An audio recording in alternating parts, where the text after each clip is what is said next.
doctor, and he is the founder of For Men and About Men, which is a good father's only collaboration with Dave. With that being said, I'm passing the baton. David, give the mic.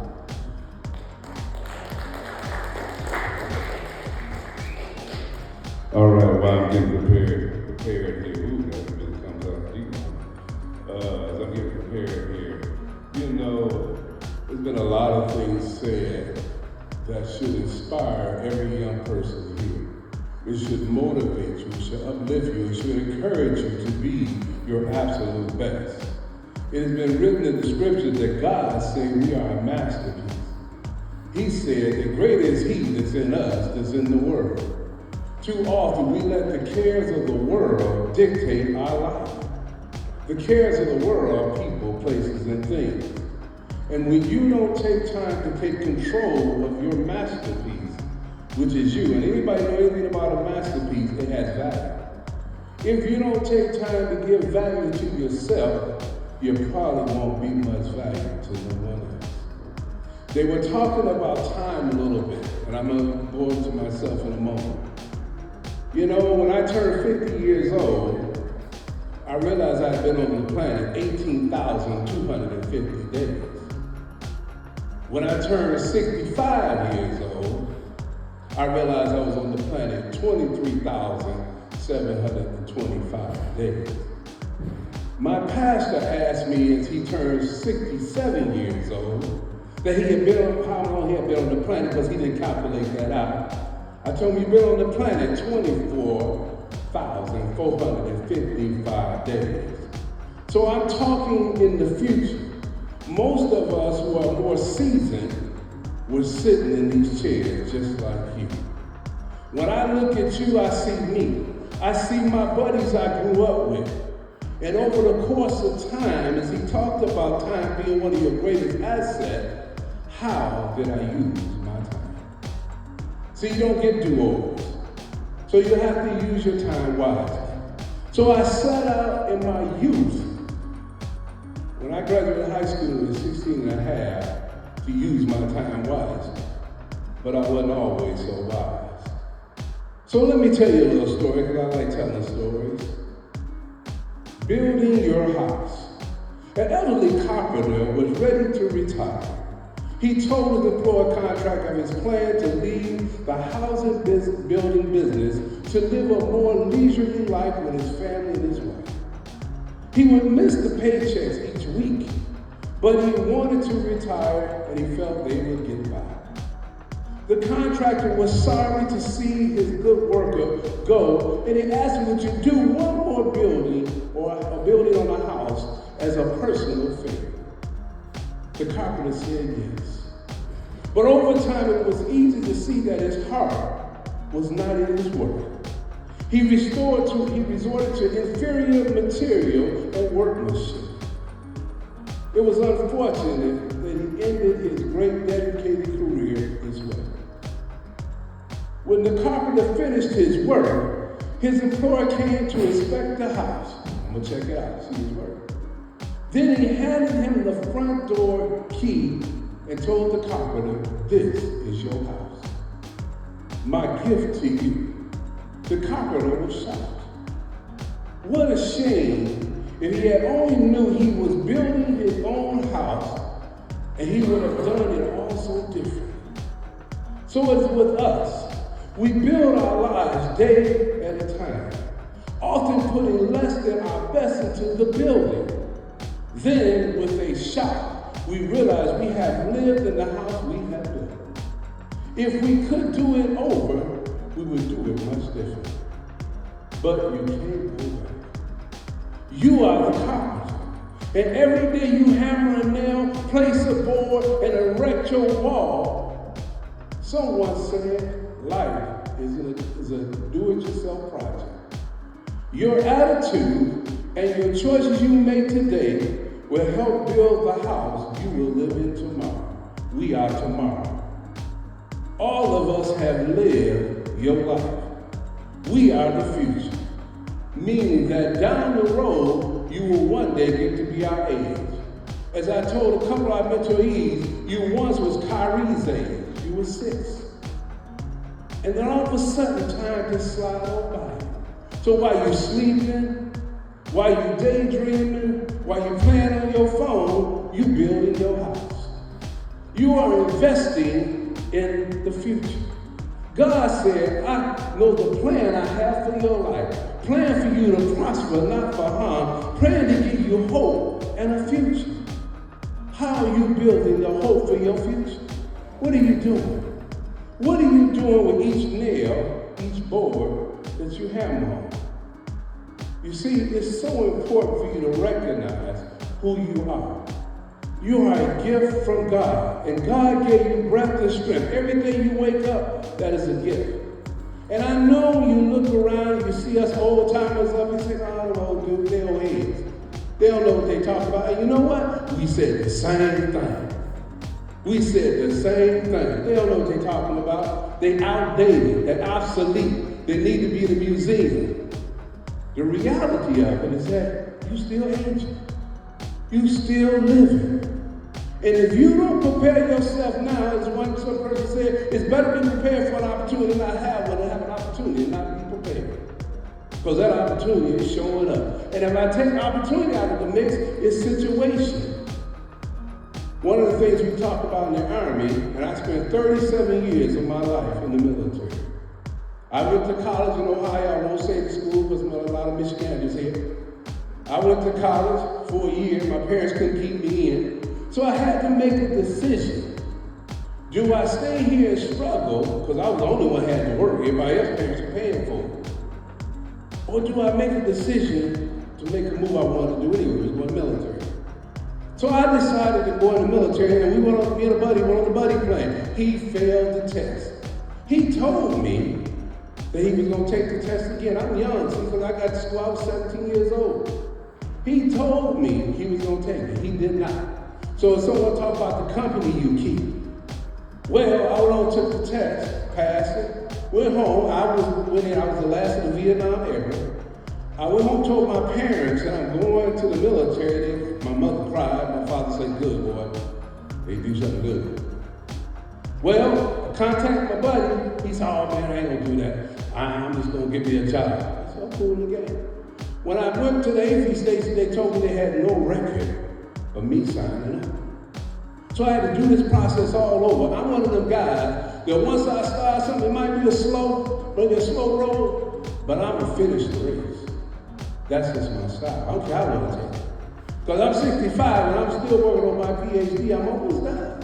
And then simultaneously, just to inject that in, I'm working on the second master's. You know, my income, with all due respect, and not boasting, my income you would die for. And I'm retired. But I'm pressing on. I'm pressing on. See, because I never stop building. But what brought me here is we talk about my title to my organization, For Me and About Me. In that 37 years, I dealt with a lot of men, thousands. Through presentations, interviews, interaction, leadership, I dealt with a lot of men. And I tell you this, the men I met were as macho as you get. They could hit a fly swing at 300 meters. They could knock down walls and get back up and knock down 4 more. But if you call them wrong, such as when they went through a relationship issue, they'd be over the corner crying in the fetal position because they would be broken. See, one of the things that came important to me that it was so significant that you had to be balanced.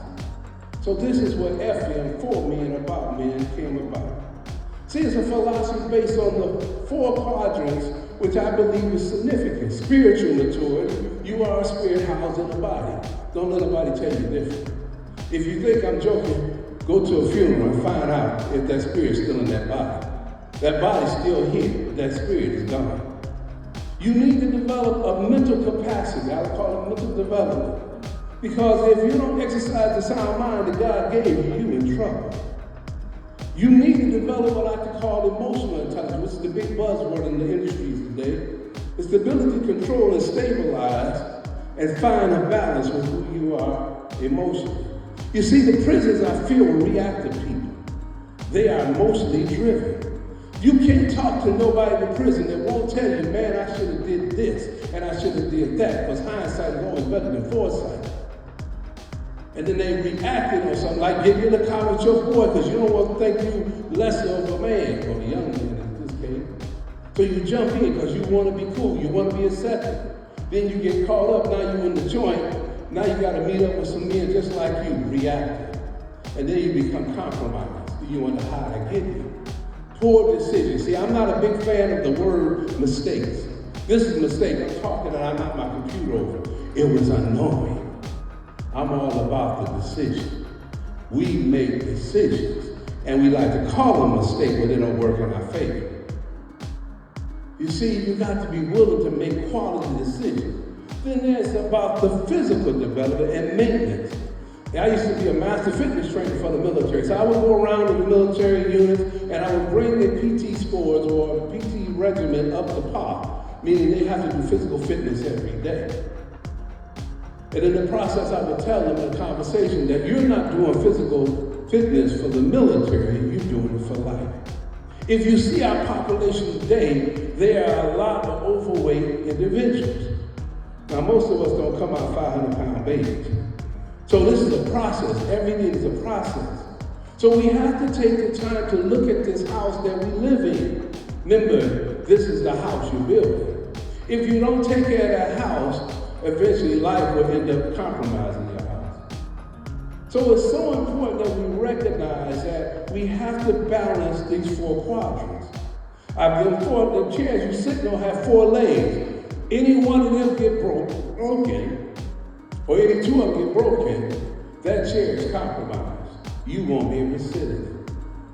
So if you spend most of your time focusing on what I find most men to do, focusing on their intellect, which is no crime in that, and focus on their physical, they come up at a deficit emotionally and spiritually. Then as we get older, in my age bracket, now we want to know God. One thing I learned about this in the military, in the war zone, I've served 3 wars. And one thing I learned in the military, everybody knows God when the rounds are coming in. When the rockets are coming and the bullets are firing and you're in hand-to-hand combat, all of a sudden people know there's a God. All of a sudden everybody get close. But see, if you start early on to develop the spiritual maturity by studying God's word, and again, if for some reason or another that is not your terminology, so I can call it higher power, you still need to be invested in developing this spirit.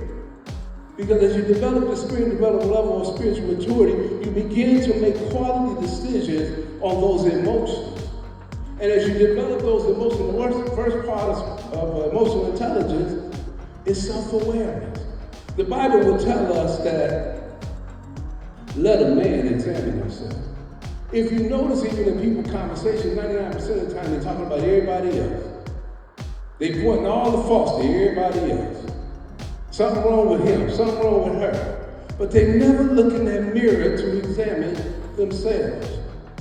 See, externally, this may all sound good. You're having fun, you're laughing, what have you. Or you're looking at people from a different perspective, meaning that you're entertaining their issues and not yours. But as the doc said, Dr. Brent said, you need to be spending more time developing on you. You can see that time goes by in days, but he calculated them in minutes and seconds. And if you wasted any seconds and minutes and hours, days and weeks and months and years, before you know it, you're the guy that has no substance. You have nothing tangibly to turn to. You have nothing tangibly to gravitate to. You have nothing that you can hold on for the future. So your future, which should have hope, become hopeless. See, one thing I've learned, I've seen a lot of suicides. I've seen a lot of people take their life. I've seen a lot of people make the attempt to take their life. And those that I talk to, I learned one thing, that none of them want to die. They just want to get rid of the pain. You see, you're going to suffer something. No one will leave this life without experiencing some challenges, some heartaches, some ups and downs. That's what makes you strong. I work out all the time. I've never seen anybody build muscle if they don't get no resistance. You don't put no weight on you, you can't build no muscle. So life is that weight. Arnold Schwarzenegger said the greatest thing he learned in principles of development was what he learned in bodybuilding. Here's a man came from another country, came over here, became one of the famous bodybuilders, then go on to become become an action hero, go on to marry into the most noted family, and then go on to become governor, and then retire and go right back into teaching bodybuilding. Principles. All these things, when you look at these 4 quadrants, you should be seeking out information that allows you to build on these principles. A man that don't have a foundation can't stand. And each of you can look at me, and you can look at the other speakers, and they brought a lot of knowledge. The Bible will tell us that iron sharpens iron. We're sharpening your iron. You should be sharpening somebody else. I've heard it said that knowledge is power, but I like to say knowledge is potential power, and like a stick of dynamite, if you don't light it, it ain't gonna blow up. It'll just be sitting there. And too often people are potentially sticks of dynamite, but they never get lit. And sometimes they get lit, and then they take it, the deal and go squeeze out the wick, and then stop it right there. That's what you see. There's only a handful of billionaires, handful of millionaires, handful of thousandaires. Now, it's not about money, it's what you do with the money.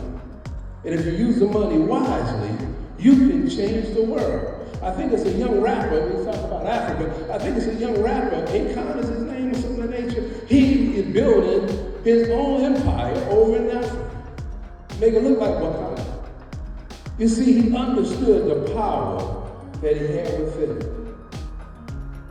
But I want to stop for a second, and I'm going to give you the Army badge. I don't want to be before you long. In the military, we say be brief, be brilliant, and be done. And you know most of us are not brilliant, so they want to be brief and be done. But we work towards excellence. In the Army, we had 7 Army values: loyalty, duty, respect, selfless service, honor, integrity, and courage. These 7 qualities that we use to carry us through our military career, and I went to the military unblemished.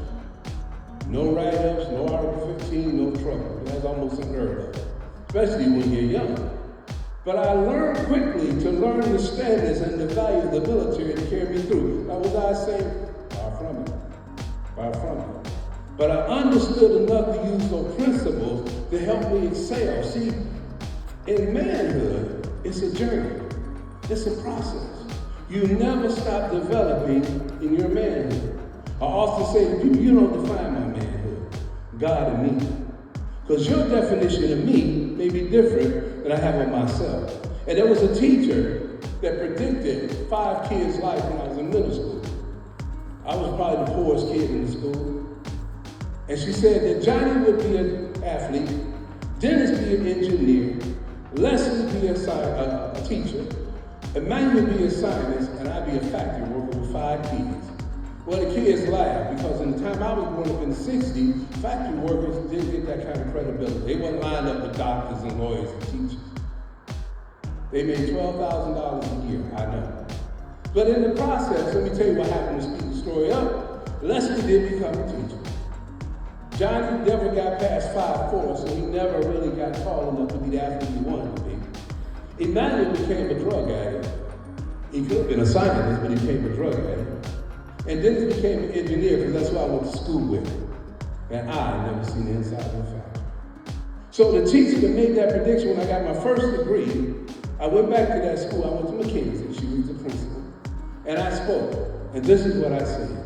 Tell a story. Then I said, the opinion of you that you have yourself, the opinion that other people have you should never be greater than the opinion you have of yourself. This is not vanity, this is not pride. This is about exercising and understanding the confidence you should have in you and your abilities and your gifts. And I'm going to shift over and then I'm going to wrap my part up. I wanted to bring out 5 people in the Bible.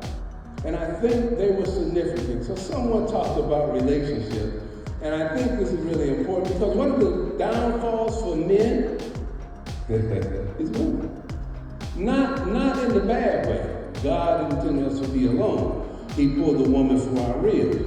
However, we have the tendency to make choices that is not conducive to the greatness of who we are. Dr. Brent talked about that. So you want to make sure you choose wisely.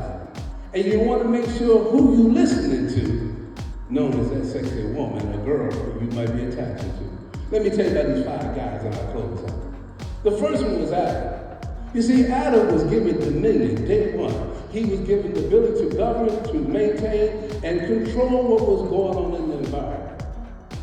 It says out of Genesis that 1:6, God said, let us make man in our image. Now that says you have a lot of value right there, but God created you in his image, after our likeness. And let them have dominion over the fish of the sea, over the fowl of the air, over the cattle, over all the earth, and over every creeping thing that creep upon the earth.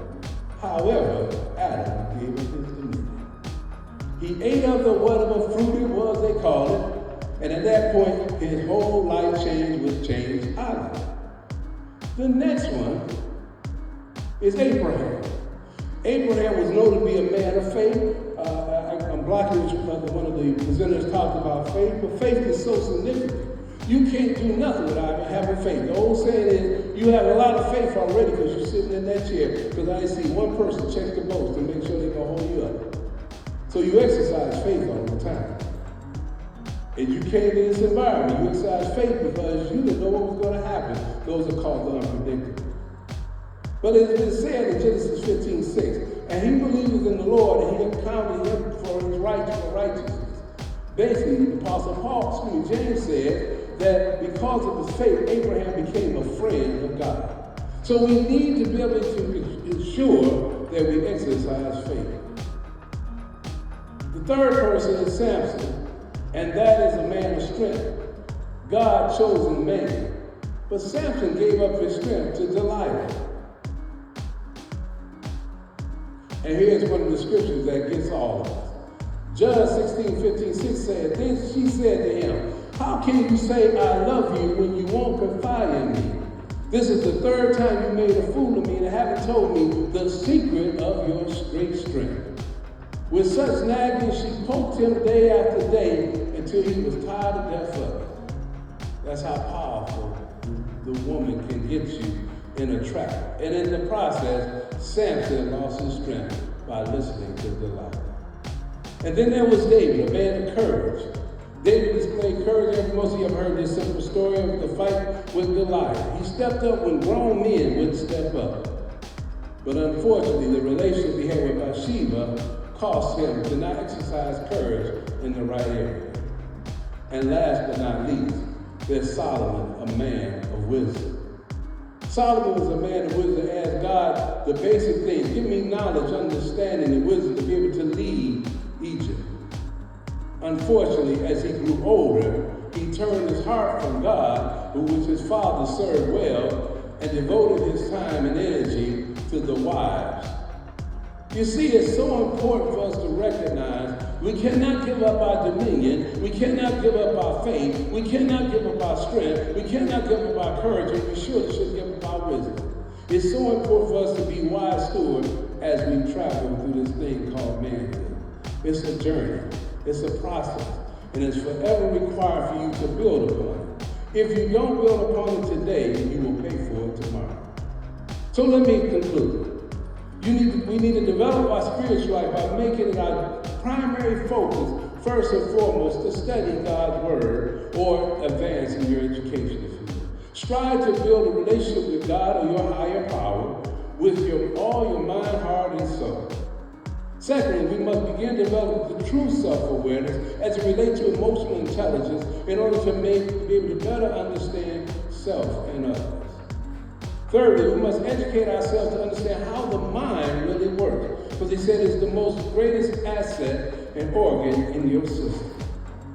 And it will allow you to be able to be one who exercises a sound mind versus a foolish one. And last but not least, we must take care of our house that God called the body. If you don't take care of it, it ain't gonna work for you. I can do probably most of what all y'all do. You bring out the push-ups, I can knock it out. You want to play ball, I can play ball. You want to run the miles, I run the miles. And probably mostly I'm 50 years older than you. But again, I try my best to take care of this body. Again, call the body where the spirit and the soul live. Remember I said, the house you build today will be the home you live in tomorrow. The house you build today will be the home you live in tomorrow. So in conclusion, you've got a lot of knowledge, a lot of information from a lot of people. Use it wisely. Don't let it go in one ear and out the other. as the man said, as much as y'all invest in putting your energy in the phones, technology, games, and all this, invest it in yourself. And I guarantee you, you'll have a higher probability of having that hope in the future. Thank you.